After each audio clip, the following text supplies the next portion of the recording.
Everyone আৰু আজি মই বনাইছিলোঁ মাছৰ আঞ্জা আৰু আজি মাছৰ আঞ্জা বনাইছিলোঁ মই মনগামাৰীয়েদি আপোনালোকৰ ফালে কি কয় জনাব। এবিধ কচুৱে হয়। এইবোৰ দেখিছেনে পাতবোৰ আৰু ইয়াৰ কোমল পাতবোৰ চাটনি খোৱা যায় আৰু এই যে এইখন কোমল পাত মই চাটনি খোৱাৰ কাৰণে আনিছিলোঁ আৰু আমাৰ আজি আনিছিল বৰলি মাছ, সৰু বৰলি মাছ আৰু এইফালে মই পিঁয়াজ কাটি লৈছোঁ, নহৰু আদা আৰু মনগামাৰীৰ ঠাৰিখিনি মই ভালকৈ কাটি লৈছোঁ আৰু ইয়াত নিমখ হালধি দিছোঁ মাছখিনি ফ্ৰাই কৰিবলৈ। এইফালে তেলত মই মাছখিনি দি দিলোঁ ধুনীয়াকৈ আৰু এতিয়া মই পিঁয়াজ নহৰু আদা গোটেইখিনি মই বটি লৈছোঁ আৰু আধা থেতেলা কৰি লৈছোঁ এইখিনি মনগামাৰী আৰু এইফালে জলকীয়া আৰু কেঁচা পিঁয়াজ কাটি লৈছোঁ আৰু মাছখিনি মই ফ্ৰাই হৈ গ'ল, মাছখিনি মোৰ ফ্ৰাই হৈ গ'ল আৰু এইফালে মই মাছৰ তেলতে কেইখিলামান আলুও দিম।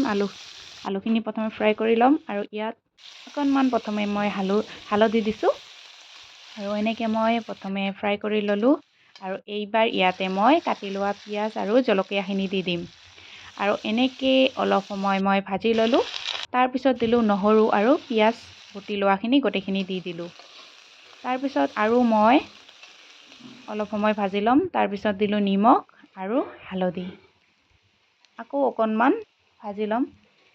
ইয়াতে দি দিম এতিয়া মই বটি লোৱা আদাখিনি দি দিলোঁ আৰু এতিয়া দিম মোৰ আচল ঘিটোৱে আৰু এই যে দিছোঁ মনগামাৰী বটি লোৱা, অকণমান থেতেলি দিছোঁ মনগামাৰীখিনি, তেতিয়া খাবলৈ ভাল আৰু এতিয়া দিম মই পানী আৰু উতল আহিলেই মই মাছখিনি দি দিলোঁ, দি দিলোঁ মাছখিনি, তেতিয়াহে টেষ্টটো ভালকৈ আহিব আৰু এই যে মাছৰ আঞ্জাখিনি মোৰ ফ্ৰাই হৈ গ'ল আৰু দেখিছেনে এইফালে মনগামাৰীৰ মাছৰ আঞ্জা। আপোনালোকৰ ফালে কি কয় জনাব কমেণ্ট বক্সত আৰু ইয়াৰ কোমল পাতখিনি মই চাটনি বনাই লৈছোঁ দেখিছেনে। ঘৰত কাৰোবাৰ বেমাৰ হ'লে ভাত খাবলৈ মন নগ'লে এইবিধেদি শিঙি মাছ মাগুৰ মাছ বনাবচোন, খাবলৈ ভাল লাগে। এইফালে মাছৰ আঞ্জা, দালি, মাছ ভাজি, কচুৰ ঠাৰি আৰু এইফালে আলু ভাজি আৰু চাটনি লগতে